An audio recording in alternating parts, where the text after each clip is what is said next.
Top quality और consistent performance के लिए सिर्फ सिल्वर पंप्स। टॉप क्वालिटी और कंसिस्टेंट परफॉर्मेंस के लिए सिर्फ सिल्वर पंप्स, नाम याद रखना। मुंबईत भाजप प्रदेश अध्यक्षपदी नियुक्त झालेल्या आमदार रवींद्र चव्हाण यांचा विशेष बॅनर हा चर्चेचा विषय बनलेला आहे। मी सध्या उभा आहे मुंबईच्या जे ब्रिज परिसरात आणि आपण पाहू शकता या ठिकाणी रवींद्र चव्हाण यांना शुभेच्छा देणारे बॅनर जे आहेत ते मोठ्या प्रमाणात झळकत आहेत।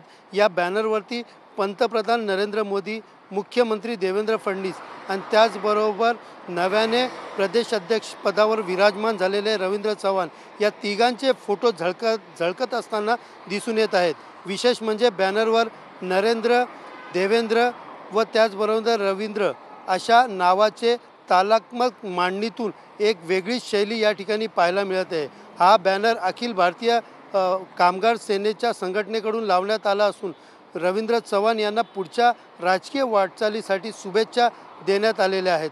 या नावामधील सौम्यमुळे बॅनरमुळे सर्वसामान्यापासून ते राजकीय विश्लेषकापर्यंत अनेकांचं लक्ष हे बॅनर वेधून घेत आहेत। तर सोशल मीडियावर देखील हा बॅनर मोठ्या प्रमाणात व्हायरल होत आहेत। एकंदरीत पाहायला गेलं तर या बॅनरवरती लावलेले नरेंद्र, देवेंद्र व रवींद्र या तिन्ही नावांच्या मांडणी ज्या पद्धतीने केली त्या पद्धतीने कुठेतरी या बॅनरची चर्चा ही मोठ्या प्रमाणात राजकीय वर्तुळात सुरू झालेली आहे।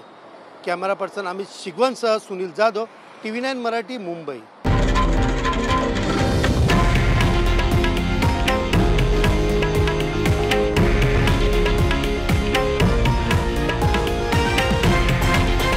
हे आहे देशातील नंबर 1 न्यूज नेटवर्क आणि आपण पाहत आहात TV9 मराठी, एकमेव।